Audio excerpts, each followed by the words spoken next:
Touch করা নাই, ওই জন্য এ বি সি ও এটা বৃত্তস্থ চতুর্ভুজ হয় নাই।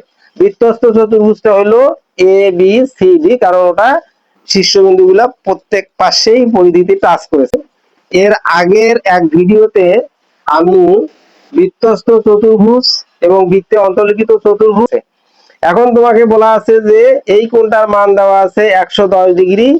তোমার যেটা প্রশ্ন সেটা হলো এ বি সি কোণ, এ বি সি কোণটা কত ডিগ্রি, কোণ এ বি সি সমান হোয়াট, মানে কত ডিগ্রি। এখানে A C, A B C যদি এটা আমরা ধরি এ সি বা এ বি সি, এটা একটা চাপ। এই চাপের উপর দাঁড়িয়ে আছে দুইটা কোণ, একটা হলো এ ও সি আর একটা হলো এ ডি সি। এই এ ডি সি একই চাপের উপর দুইটা কোণ দাঁড়িয়ে আছে। একই চাপের উপর দুইটা কোণ দাঁড়িয়ে থাকা সংক্রান্ত আলোচনা আছে তোমাদের বইয়ে। একই চাপের উপর যদি দুইটা কোণ দাঁড়িয়ে থাকে একটা কেন্দ্রে, তাহলে এটা কেন্দ্রাস্থ কোণ আর একটা পরিধিস্থ কোণ বা বৃত্তস্থ কোণ।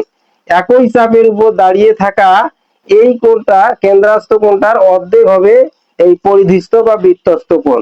তাহলে এটা যদি 110 ডিগ্রি হয়, তার অর্ধেক হইলো এইটা হবে 55 ডিগ্রি। এখন এইটা 55 ডিগ্রি হইলে এইটার সাথে তোমার এই জায়গাটার কানেকশন আছে।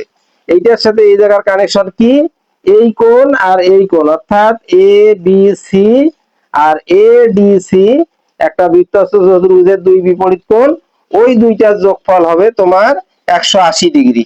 তা 180 ডিগ্রি থেকে যদি তুমি ওই 55 ডিগ্রি বাদ দাও 125 ডিগ্রি, অর্থাৎ তোমার এই যে কোণ এ বি সিটা হলো 125 ডিগ্রি। আমার ভিডিওগুলো যদি ভালো লেগে থাকে অবশ্যই অবশ্যই সবার কাছে আমার একটা বিনীত রিকোয়েস্ট, আমার ভিডিওগুলোতে লাইক কমেন্ট করবে।